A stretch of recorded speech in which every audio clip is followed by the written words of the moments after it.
It's the economy, stupid, the Democratic strategist James Carville famously said. Well, to understand the state of our politics today and Donald Trump's second term, our guest tonight might describe it this way. It's the discontent, stupid.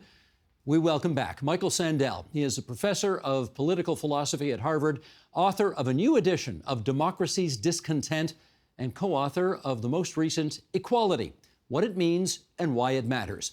And he joins us now from Brookline, Massachusetts, just west of Boston, the hub of the universe. Professor Sandel, always great to have you on our program. How are you doing tonight? I'm doing well. It's good to be back with you, Steve. Thank you. We are 1 week into Trump's second term. This is during a time in which almost every incumbent democratic, small d democratic government in the world either lost or certainly saw its vote share reduced. How would you characterize this moment in our collective political history?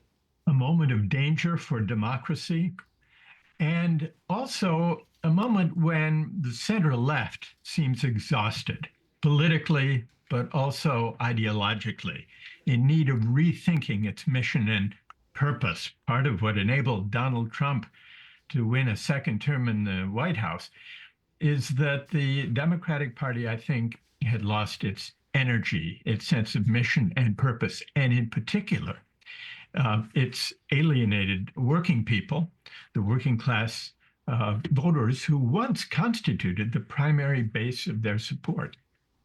I find that an interesting response in as much as I watched the election campaign for president as carefully as anybody, I guess. Yeah. And, you know, weren't we told Kamala Harris had returned joy to politics in the country? There's certainly be a lot of enthusiasm at all of her rallies. It didn't look like the Democratic Party was out of touch. It looked actually like after Biden left and Harris came in, they'd recaptured a bit of mojo. So why are you saying what you're saying? Well, it's true. She did energize the campaign after Biden's disastrous debate performance revealed the advancing age and its infirmities. But that energy proved short-lived because while it was a morale booster for a time, it wasn't based on any fundamental rethinking of what the Democratic Party had to offer, especially the working class voters who had faced nearly 5 decades of wage stagnation and a sense that elites were looking down on them. The Democrats, Steve, haven't figured out a way to speak to the sense of grievance, the discontent with democracy. I dare say this is true of center-left parties in many democracies around the world. The sense of discontent, even the anger and resentment that Trump is able to exploit, Democrats and center-left parties need to figure out what's the source of it and how to speak to it. We well remember in 2016, Donald Trump winning his first term, and a lot of people at the time said, well, this is just a one-off. It's a fluke. He didn't win the popular vote. It's just the way the Electoral College worked out that he ended up winning. Well, clearly that was not the case because he's back. So do you think we have entered what I guess historians will look back at as a new era in politics? Yes.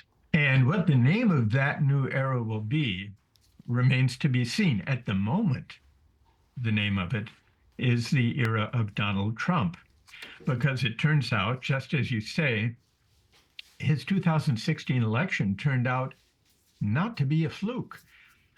Joe Biden presented himself, and many considered him to be kind of restoration of a sane, decent, mainstream politics. But in retrospect, I think the Biden years may be viewed as an interregnum in the age of Trump. Now, whether that is the description that historians will apply to this moment depends a lot on what the Democratic Party is able to do in opposition, rethinking its offer to the public, rethinking its economic project, but also how to speak to the anger, the worries, the anxieties of the age. I am happy to tell our viewers and listeners how ahead of the curve you were on these observations. And to do so, we're going to go back almost 30 years. I want to do a quote from the first edition of your Democracy's Discontents. You wrote this in 1996. Here we go. To the extent that contemporary politics puts sovereign states and sovereign selves in question, it is likely to provoke reactions from those who would banish ambiguity, shore up borders, harden the distinction between insiders and outsiders, and promise a politics to, quote, take back our culture and take back our country, to, quote, restore our sovereignty with a vengeance. Well, for a lot of people, 1996 was a time of great optimism. The Cold War was over. Democratic capitalism had pretty much shown that it had prevailed. Frank Fukuyama told us it was the end of history, admittedly with a question mark at the end, but still you get the idea. You were not quite so optimistic even 3 decades ago. How come? Well, first, thanks for recalling that passage, Steve. Beneath the peace and prosperity of the 1990s, and amidst the hubris that our version of democratic capitalism had won the day, the Berlin Wall had fallen, the Soviet Union had given way. Beneath that optimism, and I would say also hubris, were rumbling sources of discontent, having to do partly with the sense that people were less and less in control of the forces that governed their lives, a growing sense of disempowerment, a worry about the project of self-government. That was one source of worry. The other was a sense that the moral fabric of community, from family to neighborhood to nation, was unraveling around us. So a sense of disempowerment, that one's voice didn't matter, that we didn't have a meaningful say in shaping the forces that governed our lives, and the loss of community. These were palpable, if then inchoate, sources of discontent with democracy. And now we awaken to a world in which those inchoate sources of discontent have hardened into anger and resentment, having in large part to do, I think, with the way the market-driven or neoliberal version of globalization was played out, and the growing inequalities it created, and the deepening divide between winners and losers over recent decades.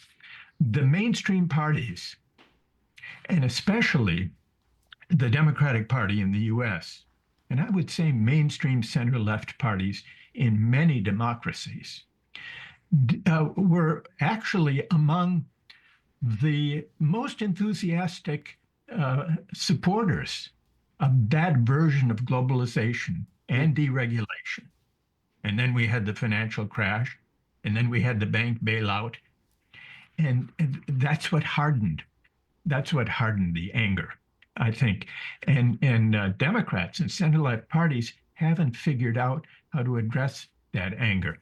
Donald Trump has, even if the solutions he proposes don't really won't remedy that underlying inequality and sense that people are being looked down upon by elites.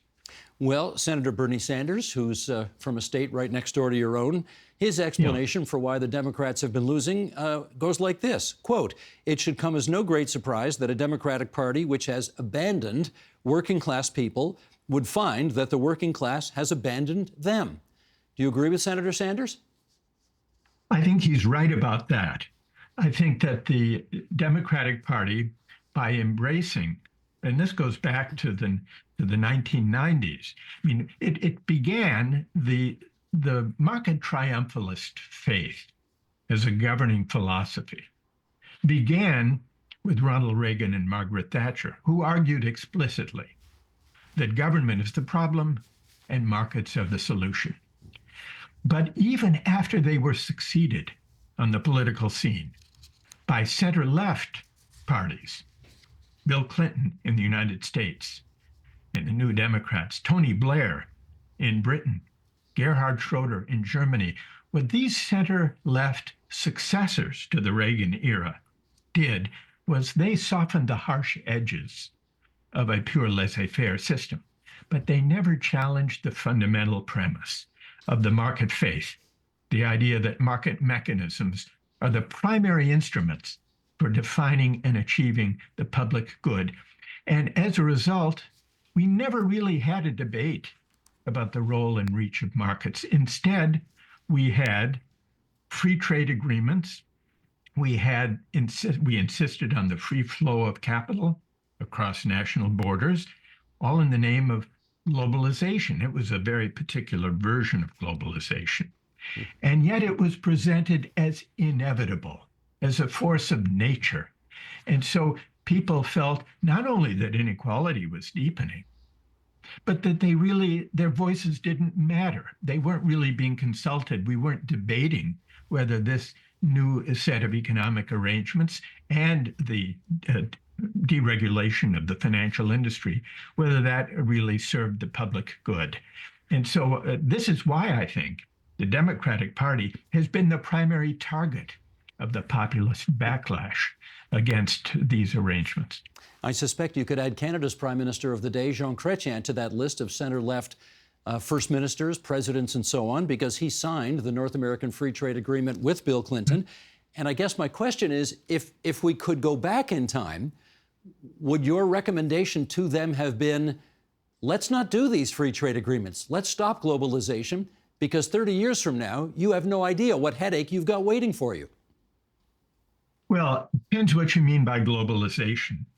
If you mean developing economic and political and social relationships among countries, that's a good thing. Generally speaking, trade is a good thing. But what those free trade agreements of the neoliberal era were mainly about were not reducing tariffs, which were already pretty low by that time. They were mainly about enforcing certain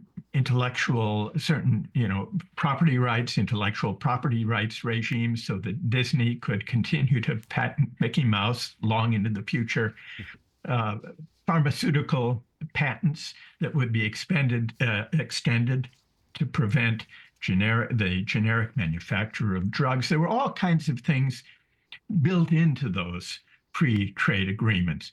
So the mistake was the kind of hyper globalization that we had that essentially discredited national community and disempowered nation states, which are the primary vehicle for enabling citizens to make their voices heard.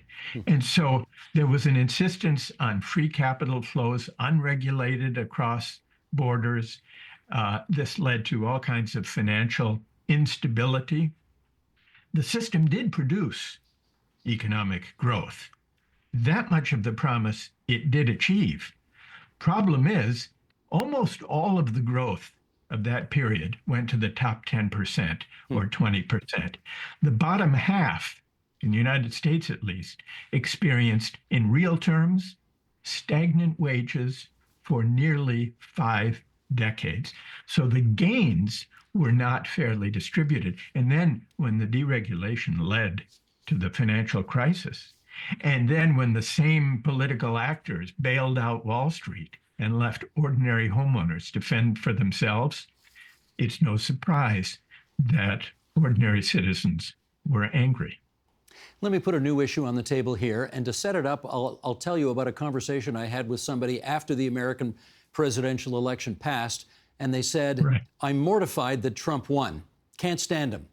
But on the other hand, if the Democrat Party message they take from this is that they need to be more worried about the people, Professor Sandel, you're talking about, and not worry so much about what pronouns we use, well, then it will be all to the good. Question. How much of the Democratic Party loss is wrapped up in so-called identity politics? I think identity politics did play a part, but I think we sometimes distinguish too sharply, too cleanly between economic issues and identity or cultural issues. Here's why. All of politics, almost all of politics, Steve, involves competing conceptions of identity, ultimately. What does it mean to be a citizen? What are our mutual obligations to one another? And So identity and economics are bound up together. During the age of globalization, there was a message, an implicit message about identity that goes beyond woke rhetoric. The message was this: the real divide, we were told, you remember back then, is no longer left and right.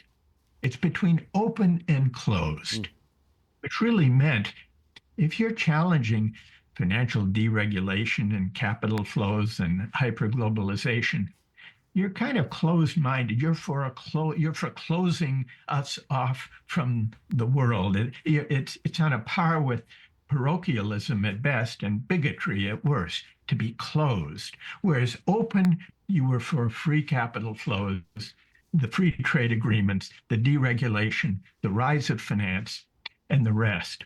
So even the debate about the economics of globalization carried with it implicitly this certain view of identity. National borders matter less. Patriotism, that's something that the right-wingers talk about. The flow of immigrants across borders, we don't really want to get into that because we sort of believe now that borders don't matter. And by implication, if borders don't matter, neither do national identities. But what about shared citizenship? So here's where economics and identity are intertwined. They go together.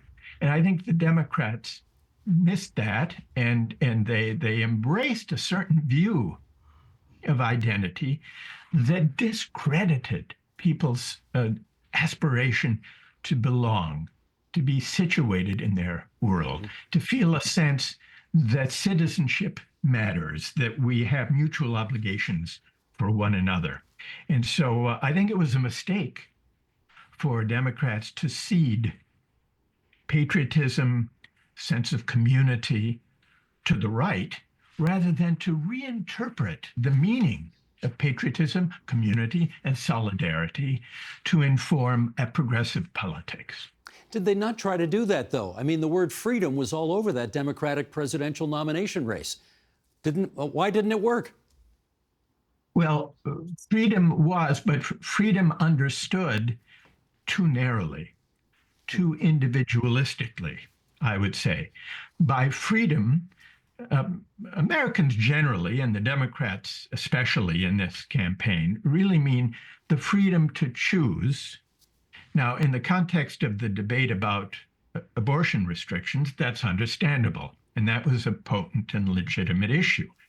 That was the central meaning of freedom in the recent presidential campaign, insofar as Democrats invoked it. But there is also a broader conception of freedom that goes beyond freedom of individual choice. And that's the freedom we enjoy when we deliberate together as fellow citizens about self-government, about the purposes and ends appropriate to us, to this community. The freedom we enjoy, you might call it civic freedom, rather than the freedom of individual choosing selves, which too often becomes assimilated to a kind of consumerist freedom. And the Democratic Party, and I would say American politics generally, has a hard time retaining contact with the stronger civic conception of freedom, bound up with sharing and community and self-government, and asking, what are the economic arrangements hospitable to self-government? That's a debate about freedom too, about civic freedom. And we too often lose sight of that dimension of freedom, Steve. You will well remember during the Biden administration, there was a train derailment in a small place called East Palestine, Ohio. And, there was a great deal of controversy about how actively or not the federal government responded to the disaster that was happening there. It was a red state. It was the kinds of people who were affected are the kinds of people you are talking about right now. And it's, I guess the issue I want to raise here is an interview that Joe Rogan did with now Vice President J.D. Vance, which really indicates how changed the Republican Party of our youth is nowadays. Here's the clip, Vance and Rogan, and we'll come back and chat on the other side. Sheldon, roll it if you would. So I talked about this train disaster in East Palestine, and the railroad companies hate me because I kind of went on a crusade against them afterwards. And what I realized is, think of all the costs of that disaster. Think of the healthcare costs, the welfare costs from people who lost their jobs, the declining home values in that community, just all of the costs absorbed by that community. And the railroads are paying slap-on-the-hand fines. And it sort of occurred to me that the reason they're not more serious about these train disasters is because they're privatizing the rewards. But when a major train disaster happens, who picks up the tab? It's the local residents and it's the American taxpayer. And that's something that fundamentally has to change. Now, that's a statement that could have come out of Bernie Sanders' mouth. And I'm wondering, what does it say about politics today that the Republican vice president of the United States and one of the more left-wing senators in your country seem to be in complete alignment on that kind of thing? Well, it's an interesting observation, Steve. And listening to J.D. Vance in that clip, one could almost believe that he's a populist. Now, what was happened, and what you're highlighting, is that there are strands of populism, that there is a right-wing version of populism and a left-wing version of populism. And the predominant one since 2016 in the United States has been the right-wing version of populism, which, as historically, is bound up with, well, it's an uneasy amalgam of railing against elites, unaccountable corporate power, and it's historically been mixed up with nativism, racism, and anti-Semitism. This is not a new feature of right-wing populism. It goes all the way back to the early days of populism in the American second half of the 19th century.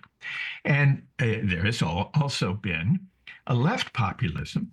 Bernie Sanders represents it now, which is concerned also with unaccountable, concentrated power in big corporations, the railroads in this example. I would extend it to the tech companies today, but that it does not traffic in the kind of nativism and xenophobia and racism that some of Trump's political appeals reach for. So this connection to populism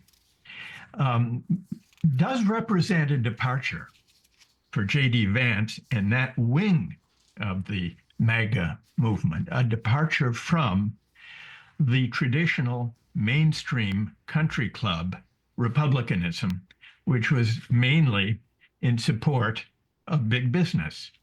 So the real open question here for the MAGA movement is whether it will develop this strand of populist critique of concentrated economic power, or whether it will simply use populist rhetoric at election time, but govern in a kind of plutocratic populist way, which is what Trump did in his first term. His only real achievement was a massive tax cut that went mainly to the wealthy and to big corporations. So that's plutocratic populism. And the inaugural tableau, did you see? Yes. Up seated behind him, right among his family, no less, were the titans of big tech, from Elon Musk to Mark Zuckerberg and Jeff Bezos. This is not a populist tableau. These are the big tech companies and moguls that real populists want to challenge and hold to democratic account. So it'll be interesting to see how this plays out, the tension between these two strands within the MAGA movement. Indeed. There looked like there were more billionaires per square inch at that inauguration than at any one I've ever seen before. Sometimes little incidents or little stories can tell a very big story. And you had such an example take part in your life, and I'd love you to finish the story about while you're on vacation in Florida and you get onto an elevator and you get into a very short conversation with a woman from Iowa, which is good old middle America, red state, Donald Trump territory. Pick up the story from there, if you would. She asked me, "Where are you from?" I said, "Boston." And she said, "Well, I'm from Iowa. And you know, we can read in Iowa." I didn't know where that came from. I hadn't said I'm from Harvard. I hadn't said I'm a professor. All I said was Boston. And then as she got out of the elevator, over her shoulder, she said, "We don't much like people on the coasts." And this takes us back, Steve, to the conversation we were having about the politics of identity. And this was not about woke identity. This was about the sense that many people have, many working people, many people who live in rural areas or in the middle of the country, that coastal elites, credentialed elites, well-educated elites look down on them. And this is what I've called the tyranny of merit, the way in which the sense among many of the winners of globalization have not been content only with the winnings, but also want to claim that their winnings are their due, that their success is their own doing, the measure of their merit. And so it's interesting that she said, "We can read in Iowa," which shows that the resentment against elites is not against elites who are in business or wealthy, as Trump is wealthy. It's resentment against credentialed elites, against meritocratic elites, who many people feel look down on them. And so one way of summing it up is that the market-driven version of hyperglobalization deepened the divide between rich and poor. But the meritocratic hubris of the successful during that same period is what created the divide between winners and losers. That's the divide that's toxic to our politics, that polarizes us. And that recognition, I think, should be the starting point for a bold project of democratic renewal that I hope will lead to a new definition, a more energized definition of what progressive politics can be. That story is so fabulous because, of course, she would not know that you feel the exact same way about this issue as she does. And do you wish that you'd had an extra moment with her to say, "Hey, look, lady, I feel your pain and fate. In fact, I've written books about this. I'm with you." You didn't get a chance to say that, I guess. Well, I didn't think quickly enough, but if I had, Steve, I would have said, "I don't doubt that you can read in Iowa. And I'd like to give you something to read, my book, The Tyranny of Merit." I see where you're coming from. Exactly right. Well, okay, let's finish up on this then. Clearly, there is a sense in red state America, particularly, that coastal elites are looking down their noses at people, and they feel that they have been the big losers since globalization of the last 30 years.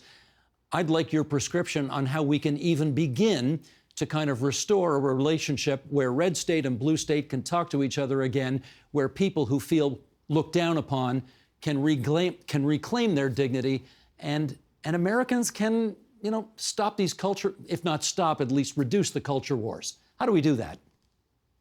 Well, I think we need to begin by shifting the political rhetoric, but also the political project away from saying the solution to inequality and wage stagnation is for you to improve yourself if you're struggling by going and getting a college degree. About 2/3 of Americans do not have four-year degrees, so it's folly to create an economy that makes a necessary condition of dignified work and a decent life a four-year degree that most people don't have. So I would shift the terms of political argument toward what does it mean to honor and renew the dignity of work, to make life better, and to honor and recognize everyone who contributes to the common good through the work they do, the families they raise, the communities they serve, whether or not they have prestigious credentials. That would be one starting point. I think we also have to remake civil society. But one of the most corrosive effects of the deepening inequalities has been that we increasingly live separate lives, a kind of class segregation almost that tracks education to some degree. Democracy does not require perfect equality, but what it does require is that people from different walks of life, different class backgrounds, different ethnic backgrounds, encounter one another in the ordinary course of the day. Because this is how we learn to negotiate and to abide our differences. And this is how we come to care for the common good. And so we need to rebuild those class mixing institutions, the public places and common spaces that gather us together, even inadvertently, well, to speak of our shared love of baseball, in a stadium, in a sports stadium, or in a library, or in public transit, or in a public park where our kids go to play, rather than opting out, seceding from public places by going to the private health club. So rebuilding the civic infrastructure for a shared democratic mode of life, Steve, I think is an on-the-ground concrete step that could begin to heal the divide and enable us, from time to time at least, to talk to one another. That is so wise. And had you not said it, I was going to say that if you look at any home movies from Fenway Park from 50 years ago, the rich and the poor were sitting together in the stands. And nowadays, you know, the rich are up in their private boxes and the lower income people aren't going to the games anymore at all, because even to sit in the outfield is $75, which is certainly well beyond the ability of most. Yeah, you're so right. We got to figure that out. Michael Sandel, we always appreciate the fact that you come on this program and share your wisdom with us. Thank you for taking our calls. And until next time, thank you, sir. Thank you, Steve. Really appreciate it.